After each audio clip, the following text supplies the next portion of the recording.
Doy gracias al Señor, hermanos y hermanas, por estar una vez más con todos ustedes. Agradecido al Señor la oportunidad que me da nuevamente para poder compartirles la palabra del Señor en este día. Hoy, esta mañana, estuvimos conectados con la radio La Predicadora, el 94.1, y ahora estamos nuevamente a la noche para la iglesia, para los hermanos amados, para que ellos puedan tener una palabra para meditar, para fortalecerse, para alimentar el hombre interior, o para poder ver cómo manifestar esta nueva vida que se nos ha dado por gracia. Oh, hermanos, en esta noche siempre estemos velando, siempre estemos orando con la ayuda del Señor sobre nuestras propias vidas, especialmente. Oren por ustedes mismos y oren también por sus hogares y también por la vida de los hermanos y hermanas de la congregación, y bueno, y también por el presidente, por las autoridades, por los enfermeros, por los médicos, siempre orando en favor de aquellos que están en la primera línea, por así decirlo, frente a este coronavirus, para que no reciban mayores consecuencias. Amén, hermano. Y siempre respetemos las indicaciones que nos van dando por medio de la dirección que nos va dando el gobierno y también los municipios, ¿no? Como nosotros estamos aquí en La Matanza, en La Ferrere, en Casanova, y entonces seguimos la dirección que nos va dando el intendente Espinosa de la municipalidad. Agradecido, saludo al ministerio de Dios es al pastor Florian, al pastor Cabral y a todo el ministerio de la iglesia. Un fuerte abrazo a cada uno de ustedes, hermanos. Vamos a hacer una pequeña oración y vamos a empezar a trazar la palabra que veníamos trazando desde esta mañana, por no decir ya de días pasados. Señor, estamos ante tu presencia. Señor, te pido en el nombre de Jesús, aleluya, gloria a tu nombre.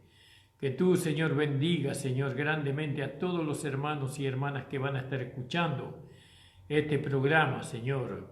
Que la intención, Señor, de este programa es que tu palabra corra, que tu conocimiento corra, que el conocimiento de ti, Señor amado, sea apropiado por la mayoría de tus hijos y de tus hijas que hoy no te conocen. Padre Santo, abre los ojos del entendimiento, Señor, trae luz y entendimiento, Señor, a sus vidas.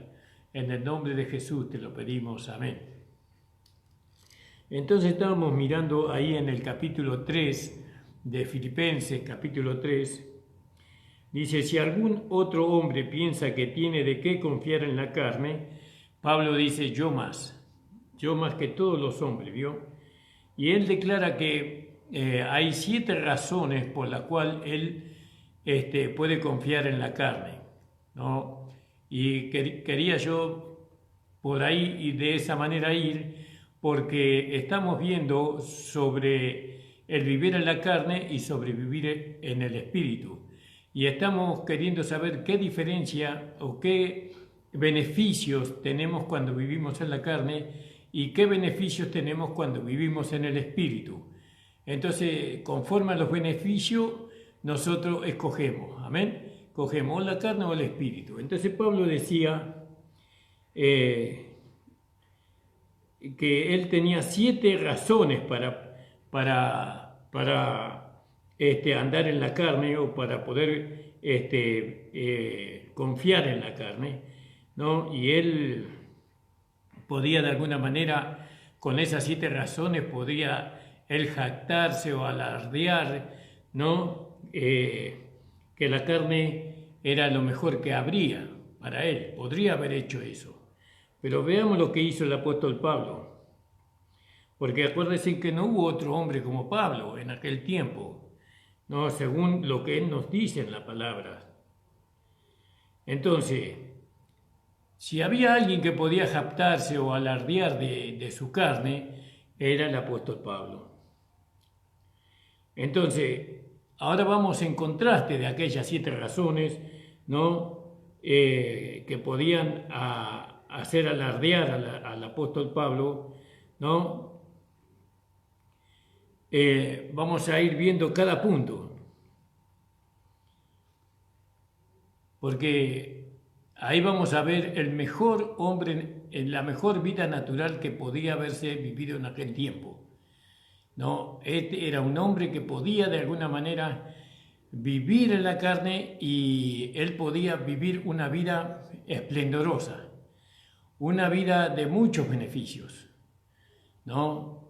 Porque si había una persona que podía vivir en la carne, en aquel tiempo era el apóstol Pablo. Y entonces él acumula muchos argumentos para probar la super excelencia de lo que significaba los productos sobrenaturales que estaban en la nueva vida, en la nueva creación. Entonces, Pablo va a demostrar que la obra de la cruz, lo que Cristo hizo en la cruz del Calvario, nos sobrepasa lejos, ¿no? a los logros que un hombre que vive conforme a la carne puede alcanzar. La cruz sobrepasa todos los logros que un hombre podía alcanzar. Y lógicamente que para poder contrarrestar la vida natural de la vida espiritual, Dios lo escogió al apóstol Pablo, para que por medio de él nosotros podamos entender los beneficios de la carne y los beneficios de vivir una vida en el espíritu. Dios lo escogió a Pablo de Tarso o a Saulo de Tarso. Y como hemos dicho, él pudo experimentar las 7 nombradas, como por ejemplo vamos a verlo. Primeramente él dice, circuncidado al 8º día, del linaje de Israel, de la tribu de Benjamín, hebreos de hebreos, con respecto a la ley fariseo, con respecto al celo perseguidor de la iglesia, con respecto a la justicia que es en la ley, habiendo llegado a ser irreprensible o sin culpa. Entonces nosotros vemos los primeros 4, que son circuncidado al 8º día, del linaje de Israel, de la tribu de Benjamín, un hebreos de hebreo. Vemos los primeros 4 rasgos fueron de alguna manera lo que lo identificaban a él como israelita, como judío, lo identificaban con su nación, ¿no? Y él tenía una posición privilegiada en su nación. ¿Entiende? Él tenía una posición muy elevada en su nación, dado los primeros 4 puntos. Y en cambio los últimos 3 que vendrían a ser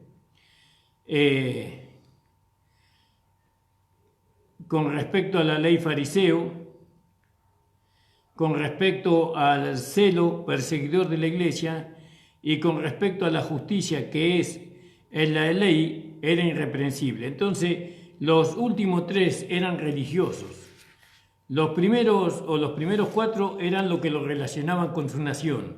Y los 3 puntos restantes es lo que se refieren a su estado religioso que él tenía, que era el lado natural. Él vivía una religión por medio de lo natural, de su consagración natural, de su disposición natural, de su esfuerzo natural, ¿no? Por eso él naturalmente él era irreprensible, porque él, conforme a la carne, él vivía como un hombre religioso. Fíjese que podemos ver acá, que Pablo era un hombre, naturalmente era un hombre perfecto, por así decirlo. Ahora, los primeros 3 puntos fueron independientes fuera de la voluntad de Pablo. No había la voluntad, no estaba incluida la voluntad de Pablo, porque no fue voluntad de Pablo ser circuncidado al 8º día, no fue por voluntad de Pablo ser del linaje de Israel, no fue voluntad de Pablo ser de la tribu de Benjamín y no fue voluntad de Pablo ser de hebreos. No, eso fue fuera de la voluntad de Saulo. En cambio, a los otros puntos, ahí sí vemos incluida su voluntad, ¿no? Que fue el primer factor que le pudo llevar a él ser un hombre sobre todos los hombres. No, era un hombre irreprensible en cuanto a lo natural, en cuanto a lograr algo en su vida natural, en su vida de la carne. Fueron logrados por sus propios esfuerzos propios, ¿no? Él decidió alcanzar eso y lo alcanzó a través de su esfuerzo. Él se esforzó muchísimo. No habrá sido fácil, ¿no? Llegar a ser un fariseo para el apóstol Pablo. No habrá sido fácil, ¿no? Ser celoso, perseguidor de la iglesia, ¿no? No habrá sido fácil llegar a donde llegó Pablo humanamente. Le habrá costado muchísimo, pero lo logró. Llegó a ser un hombre que por medio del esfuerzo humano, por medio de la carne, él alcanzó a ser el hombre más prominente de su tiempo, mayor que Ananías, ¿no? Que fue, creo que fue el que a la noche, cuando Jesús estaba en el Getsemaní, o que fue y se encontró con Jesús de noche y le preguntó qué era necesario hacer para que un hombre naciera de nuevo. Algo así fue, no me acuerdo bien la historia, discúlpeme que estoy parafraseando, hermano. Entonces, primero, el primer punto en que él podía jactarse, Pablo, como vimos esta mañana, él era circuncidado al 8º día, fíjese. Y eso estaba en una perfecta armonía, esa circuncisión, ¿no? Que Dios le dio a Abraham. Dios le dijo a Abraham que tenía que ser circuncidado al 8º día. Y fue cortado, apenas nació, al 8º día de haber nacido, fue cortado separado de las otras naciones, que las otras naciones eran paganas, eran inmundas al lado de Israel. Él podía, desde muy chiquito, él fue cortado el 8º día. Y también judicialmente fue cortado de la vieja creación, judicialmente, porque eso era la circuncisión, era la separación, ¿no? Entonces, pero eso era una marca que Pablo llevaba en la carne y fue en contra de su voluntad. Entonces, Pablo pudo haberse gloriado en el hecho de estar separado del mundo desde su infancia. Él se pudo jactar de eso, ¿vio? Tenía para jactarse de eso. Nunca yo me mezclé con los impuros o con los impíos o con los pecadores. Yo desde muy chiquito he guardado la vida de separación, pero todo fue en base a su esfuerzo, en base a su forjamiento en la carne. ¿Vio? Ahora después él aprendió, cuando le vino el Señor Jesucristo y se le manifestó el Evangelio que él predicó después, él aprendió el verdadero significado de la circuncisión.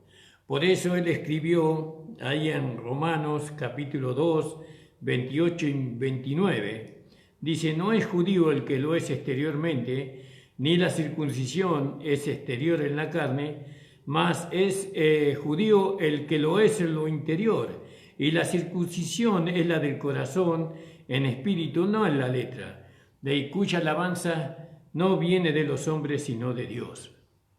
Entonces, ¿cuál es la verdadera circuncisión que Pablo aprendió después de que Jesucristo se le fue revelado? Que la circuncisión es la del corazón. Entonces, uno de los trabajos que nosotros tenemos más delicados es circuncidar a nuestros hijos desde desde pequeños. Apenas nacen, tenemos que circuncidarlo.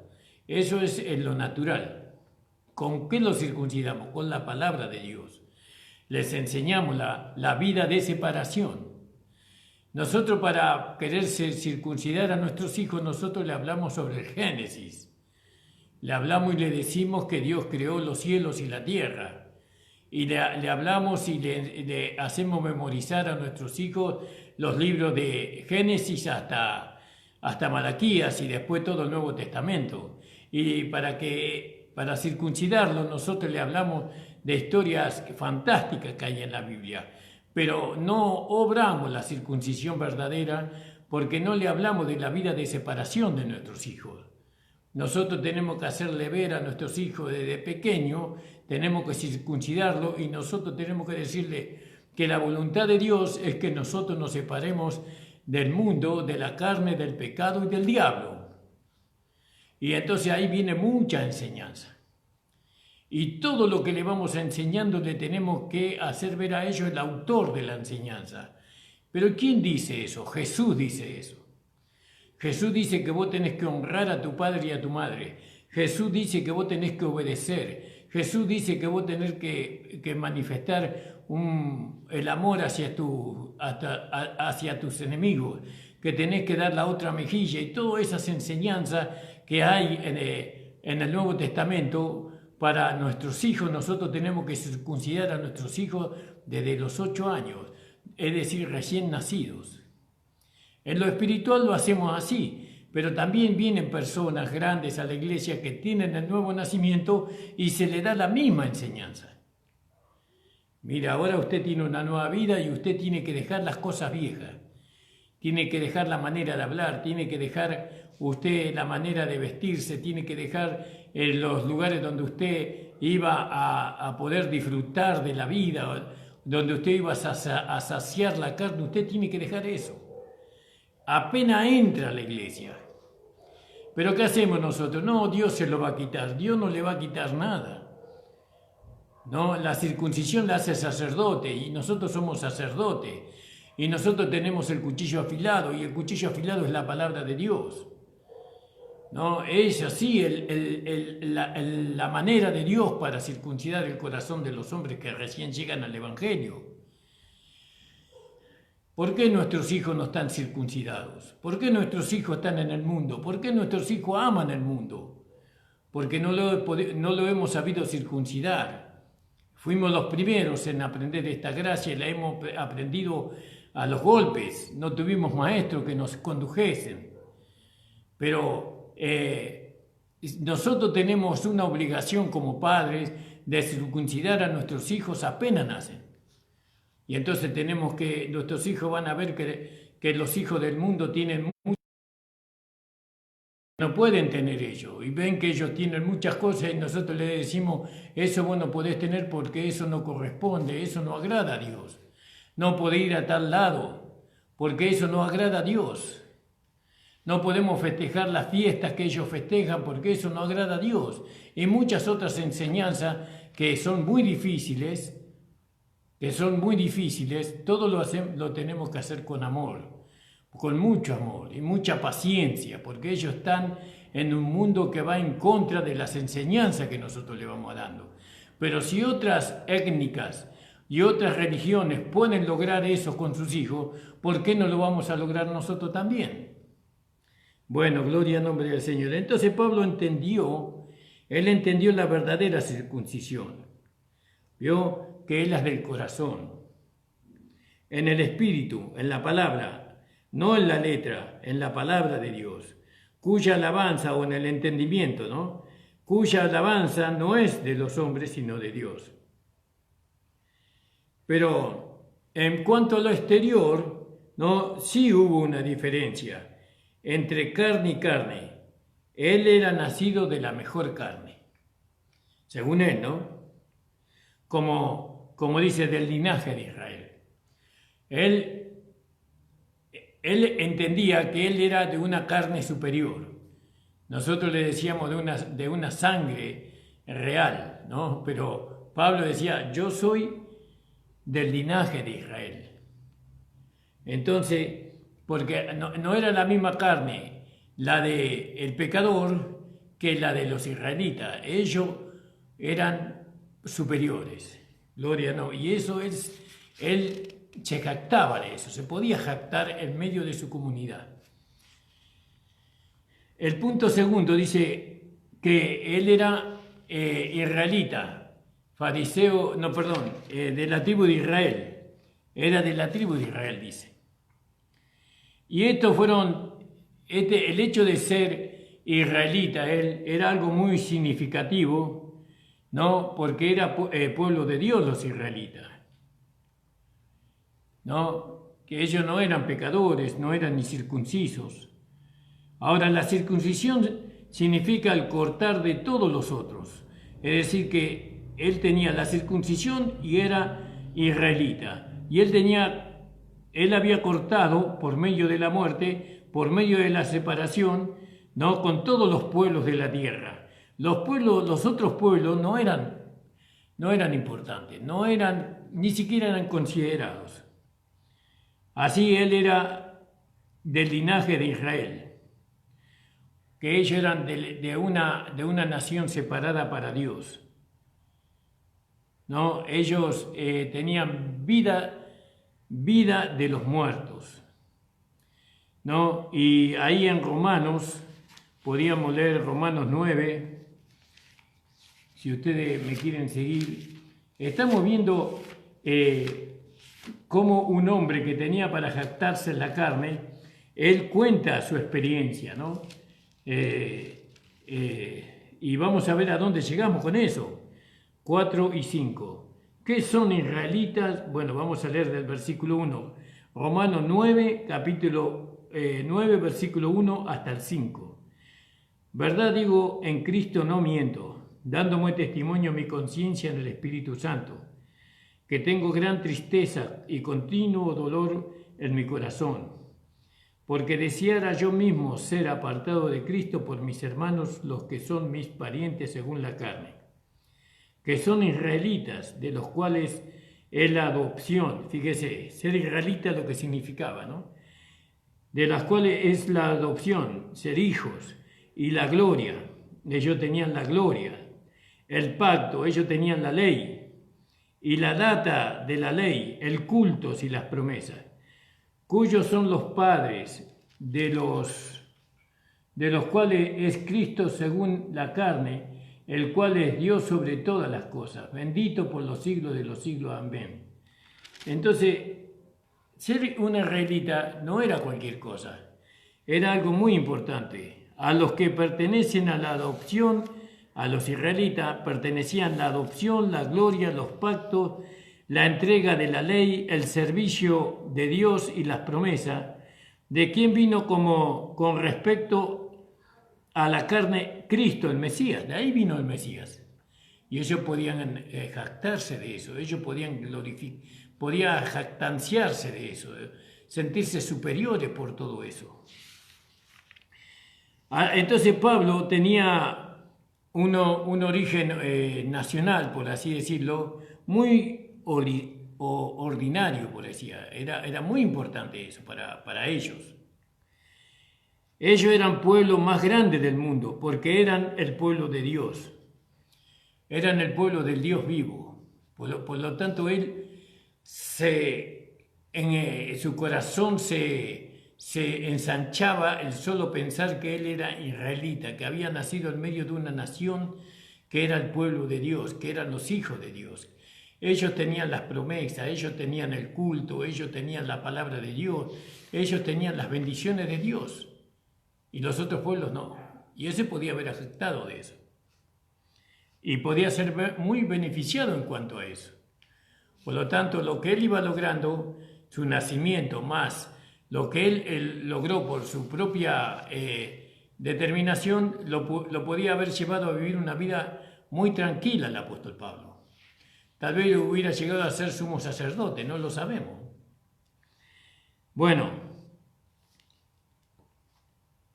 después de traer a Israel fuera de Egipto, ¿no? El Señor les dijo: os llevé en las alas del águila y os traje a mí mismo. Eso se encuentra en Éxodo 19:4. Y ellos eran el tipo y sombra de la nueva creación, los israelitas.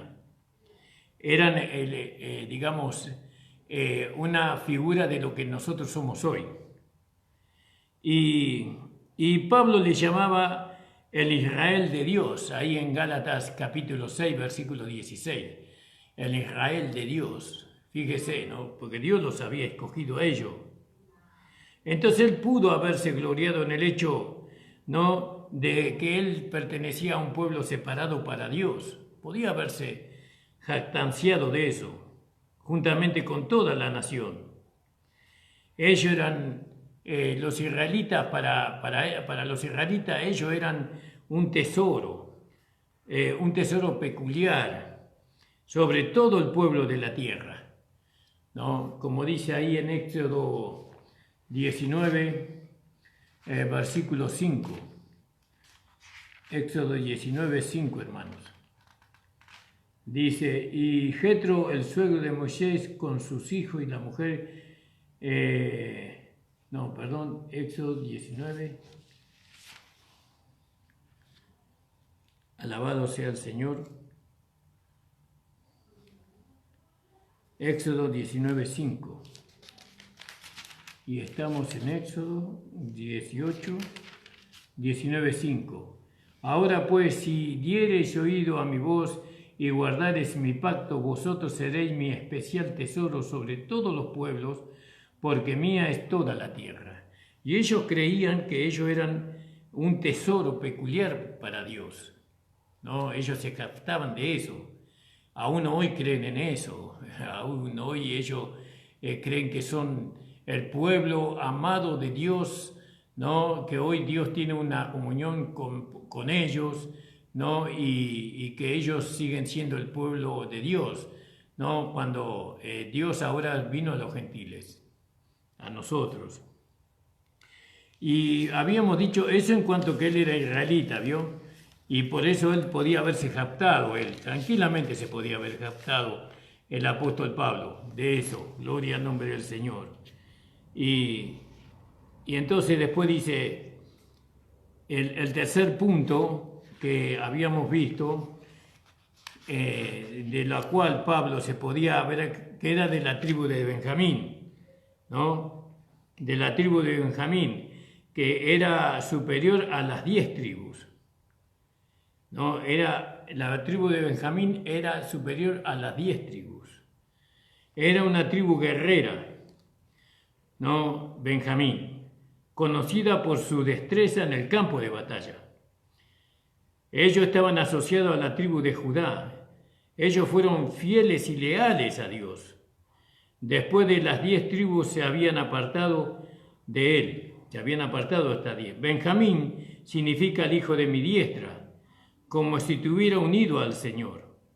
Así Pablo tenía un orgullo, ¿no?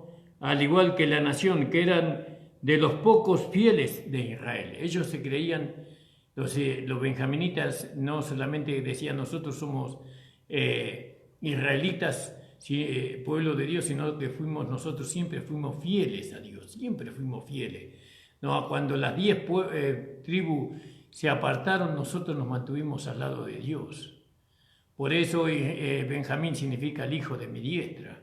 Y él se podía haber jactado de eso, ¿no? El hecho de pertenecer a la tribu de Benjamín estaba escrito en la historia de Israel, la fidelidad de ellos. Fíjese si no hubiera el apóstol Pablo gozado de un estatus, ¿no? Por así decirlo, por los logros que él tenía. Y después el cuarto punto que él tenía, que era hebreo. Hebreos de hebreos, dice. Si había un hebreo, él era el más hebreo de todos. Porque dice, la palabra hebreo quiere decir uno pasando a través, ¿no? Y nosotros vemos en Génesis que Abraham fue el primer hebreo. Fue el primero. Y entonces todos sus descendientes eran hebreos, ¿no? O viajantes.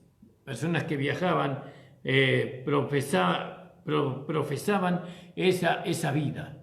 de viajar. Y la descendencia de Abraham era una raza peregrina, no vagabunda, pero sí era peregrina.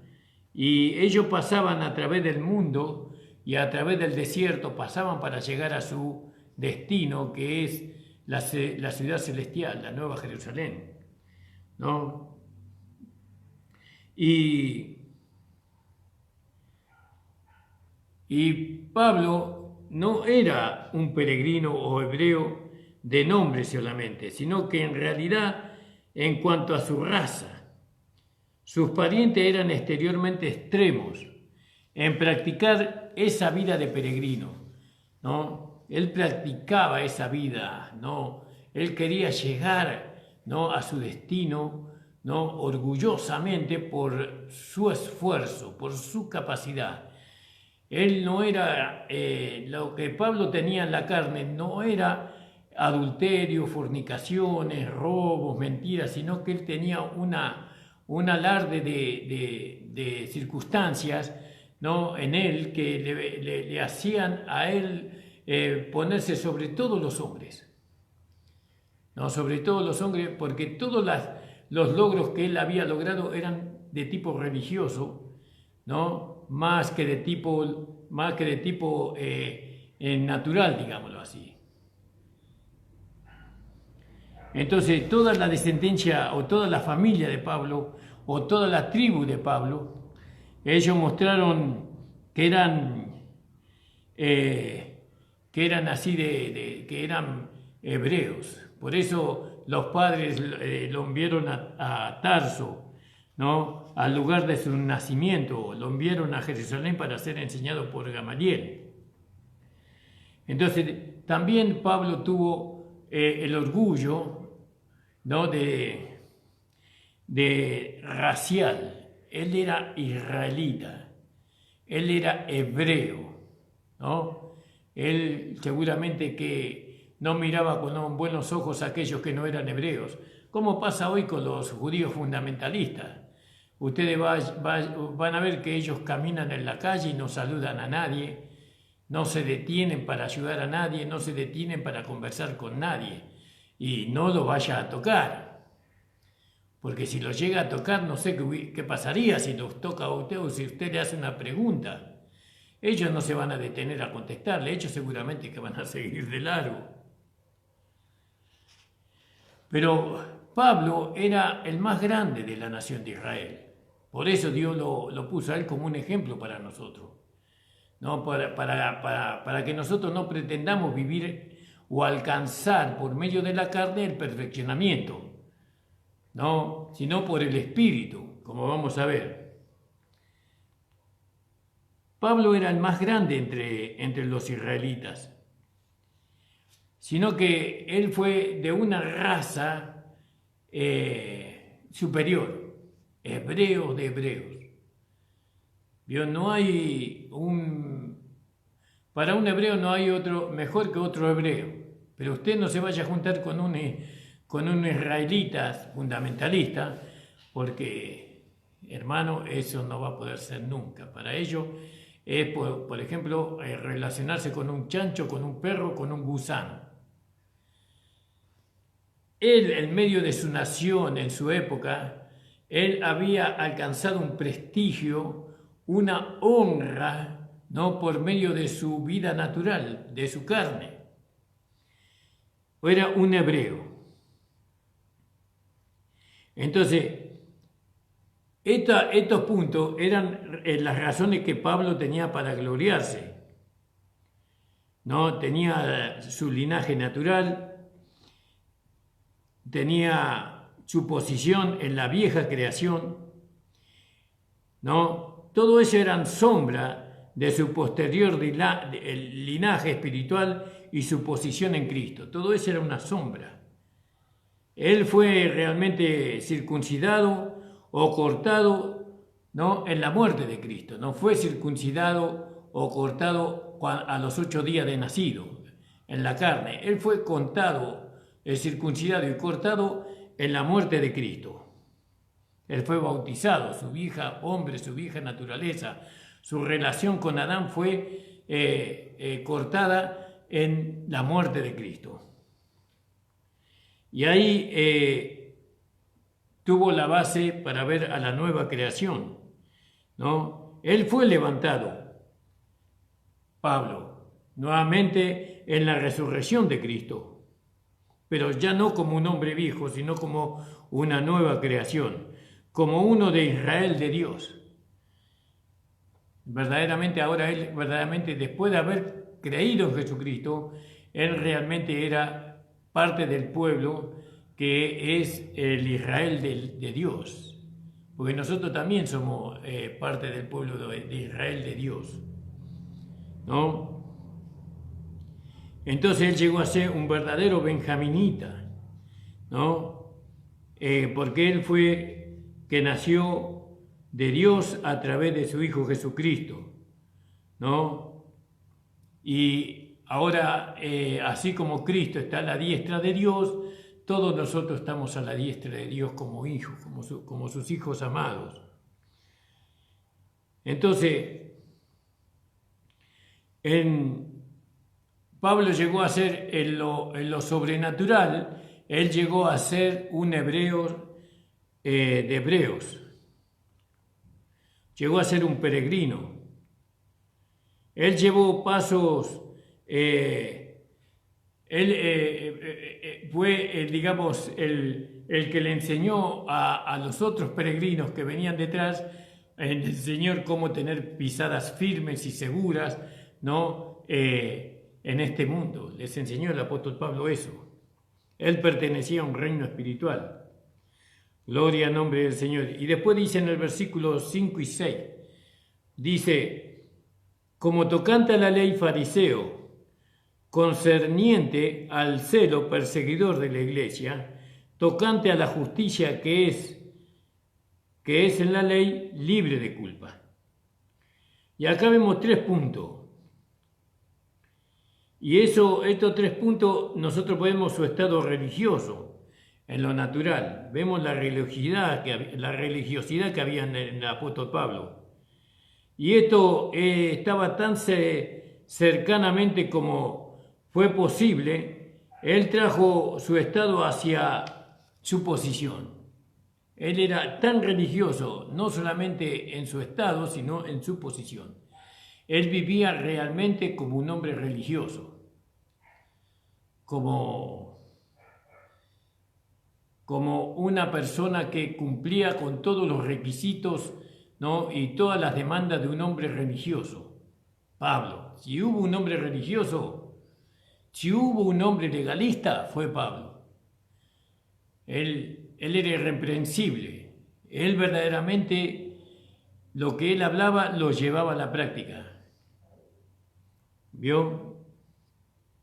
Entonces él tenía una posición y tenía un estado, ¿no? Que eran consecuencia uno del otro. Él era un israelita en nombre, pero también tenía que ser un israelita en la vida práctica. Pero eso él buscó a través de su propia fuerza, ¿no? Él buscó ser un israelita entre los israelitas. Él buscó ser irreprensible en todo. Él se guardaba de cometer ningún error. Él no se enredaba en nada que pudiera perjudicar su testimonio. Él era celoso de eso. Y eso lo hacía orgulloso y lo hacía vanidoso el apóstol Pablo, ¿no? Esa es la manera de alcanzar por medio de la carne, por medio de golpear la carne, por medio del sacrificio de la carne, uno puede lograr mucho. Con mucho esfuerzo, con mucho sacrificio, con mucha dedicación, un hombre que vive en la carne puede lograr muchísimo. Pero delante de Dios no sirve. Delante de Dios no sirve. Fíjese, el apóstol Pablo dice, tocante a la ley, él era fariseo. La palabra fariseo también quiere decir separado, ¿no? Los fariseos eran las más grandes, diversas sectas entre los judíos. Ellos se caracterizaban por su arrogancia. Ellos se caracterizaban por sus largas oraciones y por sus frecuentes ayunos. Ellos oraban largas horas y ellos ayunaban largos días, ¿no? Y eso, ellos ahí estaba su jactancia, ahí estaba digamos, su derecho a cuestionar, a criticar y a condenar, ¿no? Los fariseos eran eso. Eso, como lo hacían en la carne, entonces ellos eran arrogantes, eran orgullosos. Imagínense que veían a un pastor con pancita, con un poquito de pancita y ya lo condenaban, ¿no? Ya lo condenaban al pastor.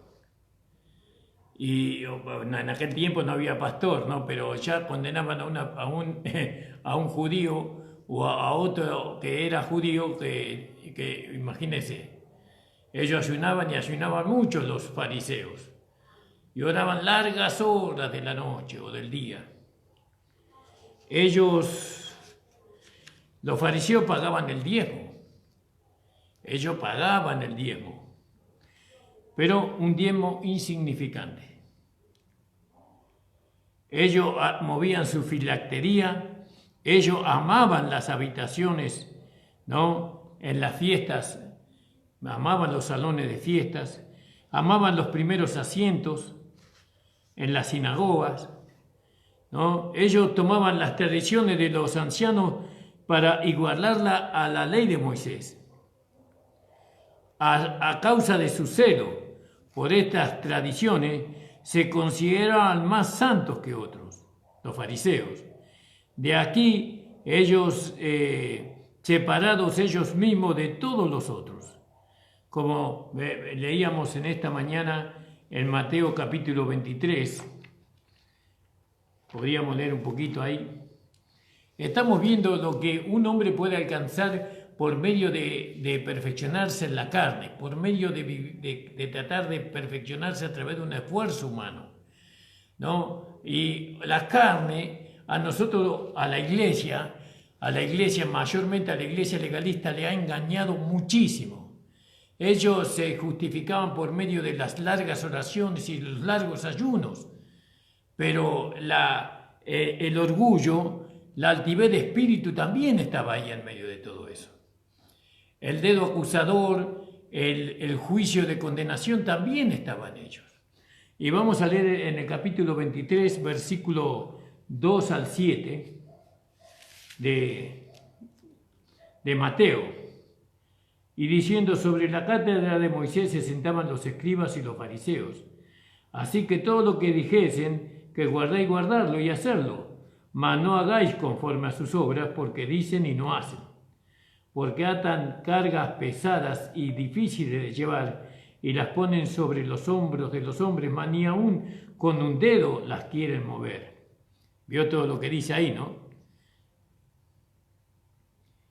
Y dice: ante todas sus obras hacen para ser mirados de los hombres o vistos por los hombres, porque ensanchan su filactería y extienden sus flecos con sus mantos, o de sus mantos, perdón. Aman los primeros asientos en las cenas y las primeras sillas en las sinagogas y las adulaciones en las plazas y ser llamados de los hombres maestro, maestro. Saulo, lo que se destacaba entre los fariseos, Saulo, era que el apóstol Pablo, era que él pertenecía a la secta de los fariseos y fue el primer alarde que él tuvo, de lo primero que él se jactaba. ¿No? Era un hombre religioso. Ahí en el capítulo 1 de Gálatas, capítulo 1, Gálatas capítulo 1, 14, hermanos. Dice así: y aprovechaban el judaísmo mucho sobre muchos de mis iguales en mi nación, siendo muy más celador que todo de las tradiciones de mis padres. ¿Vio? El apóstol Pablo insistió, él declaró que según la más estricta secta de nuestra religión vivía fariseo. ¿no? Eso lo podía usted leer en el libro de los Hechos, capítulo 26, versículo 5. Y dice el apóstol Pablo: a los cuales tienen ya conocido que yo desde el principio, si quieren testificarlo conforme a la más rigurosa secta de nuestra religión, he vivido fariseo, dice. ¿Vio? Él era celoso, él era perseguidor de la iglesia. ¿Vio? Él era así. Y los hijos de Dios, los hijos de Israel, los judíos, ellos mataron a Jesús, al Hijo de Dios, porque no creían que Él era el Mesías, el Mesías prometido. Ellos no creían eso. Vamos a ver ahí en Juan 5, 18. Dice: entonces, por tanto, más procuraban los judíos matarle, porque no solo quebrantaba el sábado, sino que también a su padre llamaba a Dios, haciéndose igual a Dios. ¿No? Ellos no creían en Jesús, ¿vio? En el capítulo de Juan, en el libro de Juan, capítulo 10, en el versículo 33, en el 10:33 dice: y respondiéndole los judíos diciendo: por buena obra no te apedramos, sino por la blasfemia, porque tú, siendo hombre, te haces Dios. ¿Yo? Jesús no era un impostor. Y conforme a la ley, ahí en Levítico 24, 16, Levítico 24, 16,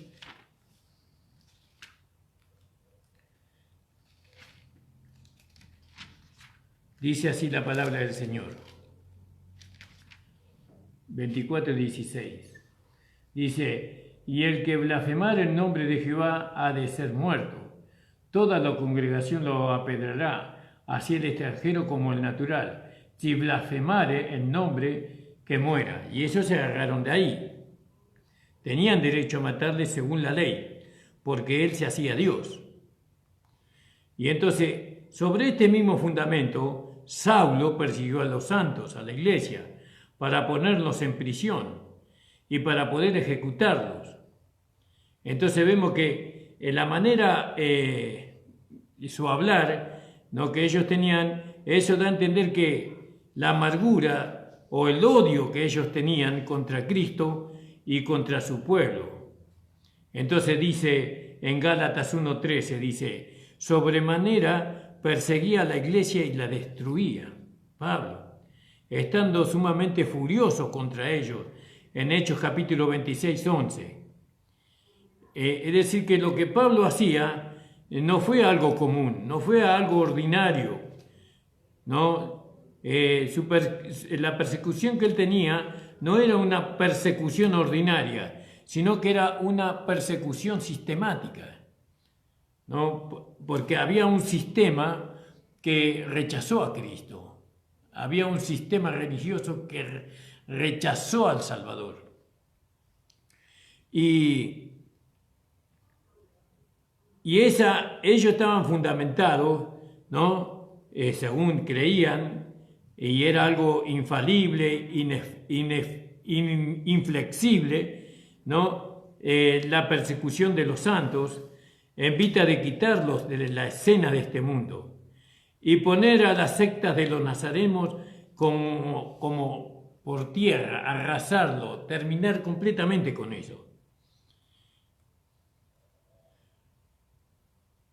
Entonces, Pablo, él se gloriaba de ser celoso, ¿no? Según la religión judía, él era celoso, era un religioso celoso de acabar con los cristianos, ¿no?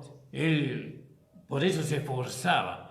Él pidió carta de permiso para poder prender a los cristianos que estaban en la ciudad, ¿no? Y atraparlos, llevarlos presos, torturarlos y aún matarlos, ¿no? Porque él creía acérrimamente el odio que él tenía, como todos los judíos, contra el nombre de Jesús. Él creía que él era celoso de Dios, que era celoso de la voluntad de Dios, pero no se estaba dando cuenta que ese sentimiento que él tenía contra los cristianos no nacía de un espíritu, del Espíritu de Dios, sino de un odio implantado por Satanás en su corazón a través de aquellos que le instruían. Hoy muchos que instruyen, ¿no? O muchos que enseñan contra la gracia, inyectan veneno mortal en el corazón de los hermanos